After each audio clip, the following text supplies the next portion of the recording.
Hello friends, welcome to SMG channel. अगर आप channel पे नए हो तो चैनल को सब्सक्राइब कर दो and hit the bell icon to get the latest updates.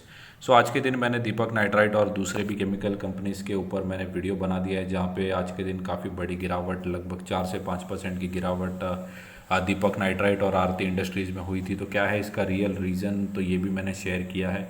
सो आप ये वीडियो भी चेकआउट कर सकते हैं। यहाँ पे अगर निफ्टी की बात करें तो आज के दिन निफ्टी जो था वहाँ पे 40 पॉइंट्स के आसपास की जो गिरावट थी, तो निफ्टी काफ़ी फ्लैट था आज के दिन में। 16,600 से लेके 16,800 की ये जो रेंज है, वहाँ पे निफ्टी का जो है वो सपोर्ट रेंज है। ये रेंज में आपको निफ्टी के अंदर सपोर्ट मिल सकता है और वहाँ से बाउंस भी कर सकता है अगर अच्छी बाइंग लेवल्स आए तो। यहाँ पे 17,000 का जो है मेजर रेजिस्टेंस अभी के लिए निफ्टी के आसपास है। अगर 17,000 के ऊपर जाएगा तभी ही मेजर अपसाइड जो है वो विजिबल है। 17,000 अटेम्प्ट करने का जो था निफ्टी ने आज के दिन ट्राई किया था। आप देख सकते हैं 17,000 का जो हाई है वहाँ पे लगा, बट वहाँ पे सस्टेन नहीं कर पाया और फिर 16,800 के आसपास की जो क्लोजिंग है वो निफ्टी ने दे दी है। 17,000 का जो है वो अभी के लिए हाल फिलहाल में रेजिस्टेंस का काम करेगा फॉर निफ्टी, और 16,800 और 16,600 का ये जो 200 पॉइंट की रेंज है, वहाँ पे निफ्टी को जो है वो सपोर्ट लेवल्स की तरह निफ्टी को यूज़ किया जाएगा। आज के दिन अगर एफ और डी अगर देखें तो फॉरेन इंस्टीट्यूशनल इन्वेस्टर्स ने लगभग 3,500 के आसपास, 3,500 करोड़ के आसपास की जो है बिकवाली की है। वहीं डी ने जो है वो 3,000 करोड़ के, 31 करोड़ के आसपास की जो है वो बाइंग की है। डोमेस्टिक इंस्टीट्यूशनल इन्वेस्टर्स पिछले कुछ टाइम से बाइंग करके ही चल रहे हैं equity market, Indian equity markets के अंदर, और एफ जो है वो सेलिंग के मूड में है अभी के लिए। पहले जो थे एफ 18,000 के लेवल से जो है अभी के लिए सेलिंग करना स्टार्ट कर दिया है, तो 1,200 पॉइंट जो है निफ्टी अभी के लिए डाउन है। कब एफ की सेलिंग थमेगी ये किसी को पता नहीं है, और ग्लोबल फैक्टर्स कब ठीक होंगे ये भी हमें पता नहीं है। अभी के लिए आपको यही करना, आप यहाँ पे देख सकते हो कि डी जो है वो कंटिन्यूसली इन्वेस्ट कर रहे हैं क्योंकि वो ऑप्टिमिस्टिक है इंडिया को लेके। ऐसा भी हो सकता है कि जब भी एफ बाय करना स्टार्ट करे तो डी सेल करे। हमें हमारी भी एनालिसिस करनी है और बेस्ड ऑन हमारे कन्विक्शन के ऊपर हमें स्टॉक को होल्ड करना है, और बाय ऑन डिप्स की रणनीति जो है वो क्वालिटी स्टॉक्स के अंदर अपनानी है। पहला जो स्टॉक है वो है एशियन पेंट्स। एशियन पेंट्स के अंदर 4.5-5% के आसपास की जो गिरावट थी वो आज के दिन देखने मिली। कल के दिन एशियन पेंट्स को मैंने कवर भी किया था, जहाँ पे मैंने कहा भी था कि मार्केट गिर रहा था, फिर भी एशियन पेंट्स ने अच्छा परफॉर्म करके दिखाया। 3,500 के लेवल के आसपास जो था वो एशियन पेंट्स ट्रेड कर रहा था। वहाँ पे मैंने कहा भी था कि दिवाली के प्री दिवाली रैली जो है अभी के लिए एशियन पेंट्स में चल रही है, और कंजम्पशन काफ़ी हाई होगा इन दिनों और या फिर अगले कुछ मंथ्स के अंदर। एशियन पेंट्स को काफ़ी फ़ायदा होगा क्योंकि दिवाली के अंदर काफ़ी लोग कलर जो है वो करते हैं अपने घरों को। जून से अगर हम कंसिडर करें एशियन पेंट्स के अंदर, तो आप लगभग 30% के आसपास की रैली जो है वो एशियन पेंट्स ने दिखा दी थी जून 20 से लेके अगस्त 18 तक।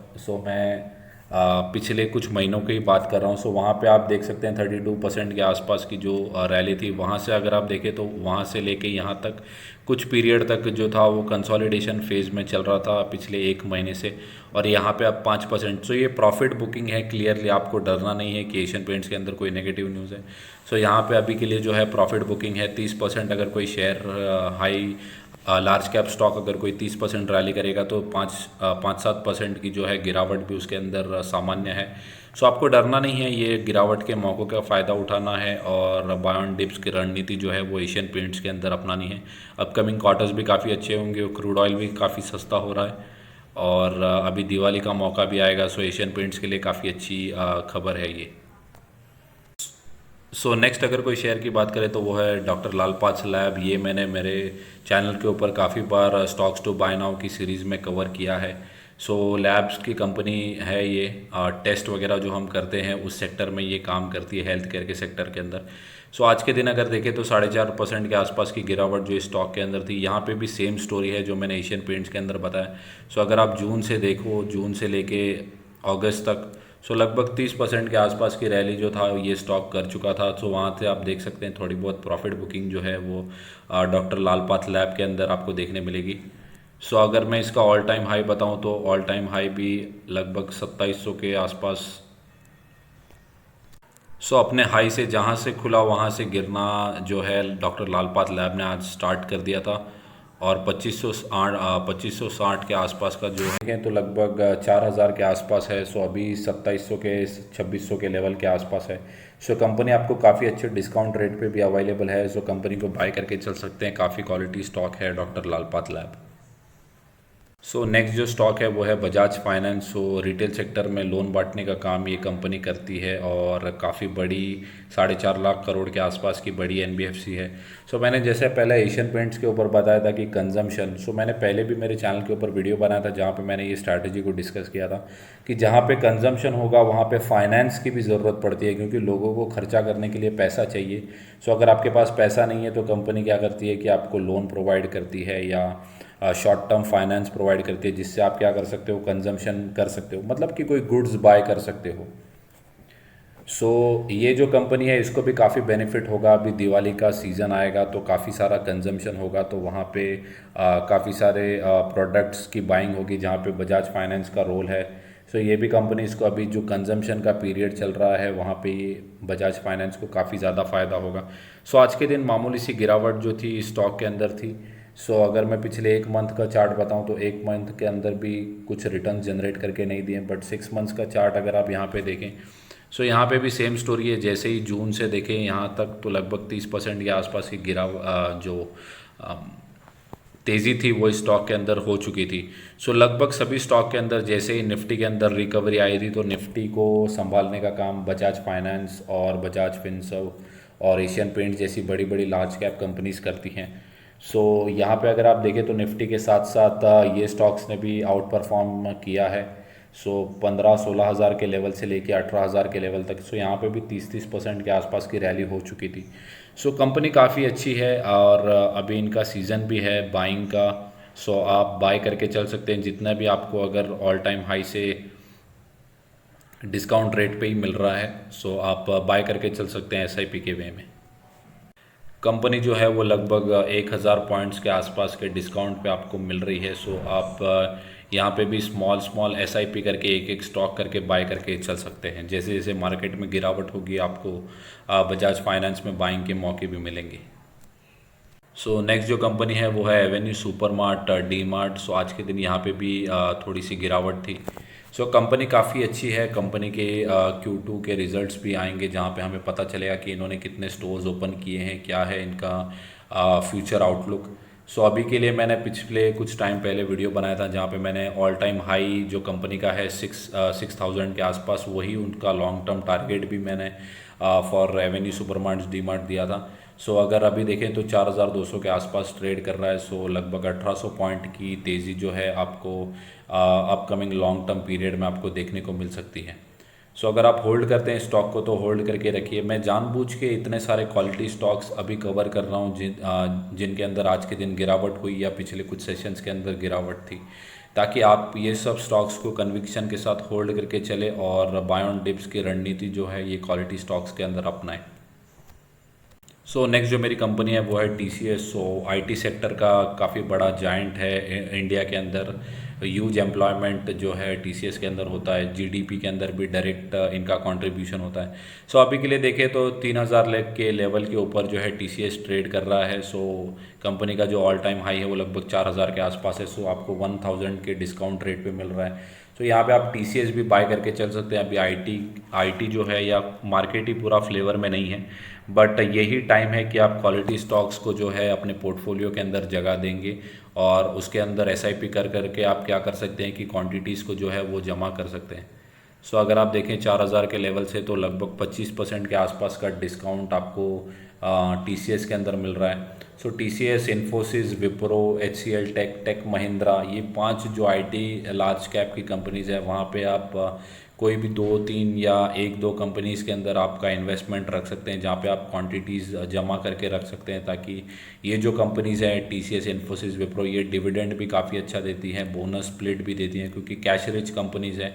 ये सब कंपनीज़ के पास 70-80 हज़ार करोड़ का जो होता है वो कैश ही होता है, रिजर्व्स होता है इनके पास। सो ये जो कंपनीज है डिविडेंड और बोनस स्प्लिट भी, बोनस भी देती है। सो आपका क्या होगा कि इन फ्यूचर जितना आप होल्ड करोगे आपको कंपनीज के अंदर काफ़ी ज़्यादा बेनिफिट भी होगा। सो टीसीएस को भी आप बाय करके चल सकते हैं, 25% के आसपास का डिस्काउंट जो है वो आपको टीसीएस के अंदर मिल रहा है। सो अभी के लिए आईटी सेक्टर पूरा प्रेशर के अंदर चल रहा है, बट अपकमिंग जो फ्यूचर है वो आईटी के अंदर ही है। सो आपको काफ़ी अच्छी तेज़ी भी इस सेक्टर के अंदर देखने मिलेगी, और टीसीएस जो है सेक्टर लीडर है तो यहाँ पे तो तेज़ी होगी ही होगी। सो नेक्स्ट जो स्टॉक है वो है आवास फाइनेंसर। सो ये जो स्टॉक है ये होम लोन प्रोवाइड करने का काम करती है। एचडीएफसी जो है इस ग्रुप के अंदर जाइंट है, एचडीएफसी लिमिटेड। सो यहाँ पे भी अगर आप देखें तो ये भी जो कंपनी है आवास फाइनेंसर 17,000 करोड़ के आसपास की जो है market cap, mid cap level की ये कंपनी है।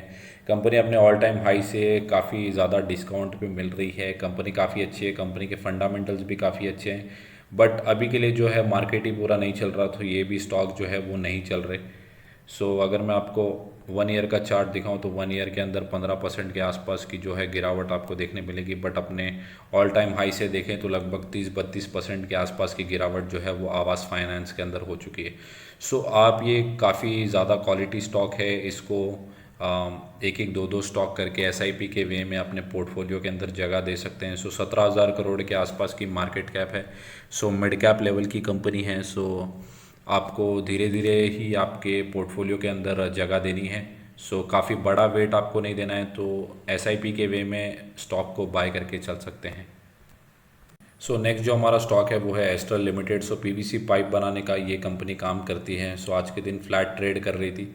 सो अगर पिछले एक मंथ का मैं अगर चार्ट दिखाऊं तो एक महीने में कंपनी ने जो है 30 अगस्त या 1 सितंबर, सो एक महीने के अंदर 9 दिन के अंदर कंपनी ने काफ़ी ज़्यादा रैली कर ली थी। आप देख सकते हैं लगभग 30 अगस्त से लेके 9-10 दिन के अंदर कंपनी ने 30-24% के आसपास, 23-24% के आसपास के रिटर्न जो थे वो अपने शेयर होल्डर्स को जनरेट करके दिए थे। बट यहीं अगर अभी का जो टाइम पीरियड देखें सो अपने ऑल टाइम हाई से कंपनी ने जितने भी गेंस दिए थे वहाँ से सिर्फ 16% के गेंस जो है वो वाइप आउट हो चुके हैं।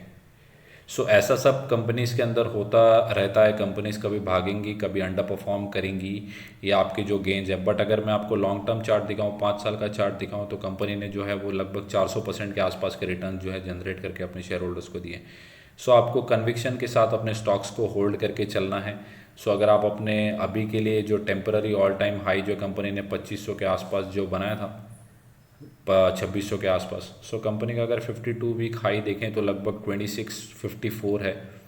बट कंपनी ने अभी पास्ट में 2594, लगभग 2600 के आसपास जो अपने ऑल टाइम हाई है वहीं से 16% के आसपास का जो करेक्शन है वो दिखाया है। सो आपको कंपनी जो है 16% के आसपास कि कुछ लोगों ने 2500-2600 के आसपास भी ख़रीदा होगा, जहाँ पे कंपनी के अंदर रैली चल रही थी फोमो के अंदर आके कि ये स्टॉक हमसे मिस ना हो जाए, उस चक्कर में 2600 के आसपास भी ख़रीदा होगा। सो कंपनी काफ़ी अच्छी है। आप क्या कर सकते हैं कि 16% अगर ऑल टाइम हाई से जहाँ से आपने ख़रीदा वहाँ से गिर गया है तो आप क्या कर सकते हैं, एक एक दो दो स्टॉक करके कंपनी के अंदर एवरेज कर सकते हैं। सो कंपनी काफ़ी अच्छी है। सो क्रूड ऑयल भी सस्ता हो रहा है, ये भी कंपनी ऐसी है। पीवीसी पाइप ये है, प्रिंस पाइप है, ये दोनों भी कंपनीज काफ़ी अच्छी है। आप दोनों में से कोई भी कंपनी के अंदर अपना इन्वेस्टमेंट कर सकते हैं। सो नेक्स्ट जो हमारा स्टॉक है वो है जेएमएम फॉडलर। सो पिछले कुछ टाइम से काफ़ी अच्छा परफॉर्म कर रहा था। अगर मैं आपको एक महीने का चार्ट दिखाऊं तो लगभग 12% के आसपास के रिटर्न जो थे वो जेएमएम फॉडलर ने दिए थे। 6 महीने में लगभग 24% के आसपास के रिटर्न जो थे वो जीएमएम फॉडलर ने दिए।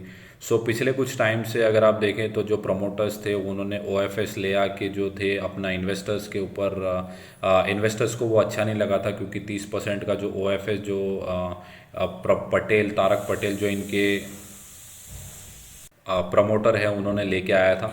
सो कंपनी जो है अभी मुझे लग रहा है कि वापस से ट्रैक पे आ रही है और इन्वेस्टर्स का भरोसा जो है वापस से इस कंपनी के अंदर आ रहा है। सो ये भी एक ऐसी कंपनी है जो आपको बाय ऑन डिप्स करके चलना है। अगर आपको मैनेजमेंट के ऊपर भरोसा है सो आप बाय करके चल सकते हैं, काफ़ी अच्छी कंपनी है। सो नेक्स्ट जो हमारा स्टॉक है वो है रिलायंस इंडस्ट्रीज़। सो रिलायंस इंडस्ट्रीज़ के अंदर भी आप देख सकते हैं आज के दिन गिरावट है, या मैं कहूँ पिछले कुछ टाइम से रिलायंस के अंदर काफ़ी बड़ी गिरावट ही चल रही है। सो अगर मैं एक महीने का चार्ट दिखाऊं तो लगभग 12% के आसपास की गिरावट जो थी वो रिलायंस के अंदर हो चुकी है। सो कंपनी जो है वो काफ़ी स्ट्रगल कर रही है। सो ये जो मैंने चार्ट दिखाया वो लगभग 1 साल का चार्ट है। सो यहाँ पे अगर आप देखें तो काफ़ी वॉलेटाइल चार्ट है। सो कंपनी मैं देख रहा हूँ कि 2200-2300 के आसपास जो है सपोर्ट लेती है और फिर वहाँ से वापस से बाउंस करती है। सो यहाँ पे भी अगर आप देख सकते हैं तो 2200-2300 के आसपास जो सपोर्ट लेके फिर वहाँ से भी कंपनी जो है बाउंस करती है। अभी के लिए रिलायंस इंडस्ट्रीज़ काफ़ी स्ट्रगल कर रही है, बट इनका एजीएम जब हुआ था तब इन्होंने रिन्यूएबल एनर्जी के ऊपर काफ़ी ज़्यादा फोकस किया था और यही उनका आउटलुक था कि इन फ्यूचर जो है रिलायंस इंडस्ट्रीज़ को रिन्यूएबल एनर्जी के ऊपर काफ़ी ज़्यादा काम करना है। कंपनी का आउटलुक और मैनेजमेंट काफ़ी अच्छा है। मैं तो कहूँगा कि आपके पास काफ़ी अच्छा मौका है ये कंपनी को बाय करने का। काफ़ी अच्छी क्वांटिटीज़ में आप रिलायंस इंडस्ट्रीज़ को अक्यूमुलेट करके चल सकते हैं। आईसीआईसीआई डायरेक्ट ने भी अभी 2600 के आसपास का जो टारगेट था रिसेंटली रिलायंस इंडस्ट्रीज़ के ऊपर दिया है। ये थी मेरी commentary for all the quality stocks. अगर आपको वीडियो अच्छा लगा होगा तो वीडियो लाइक कर दो एंड चैनल को सब्सक्राइब।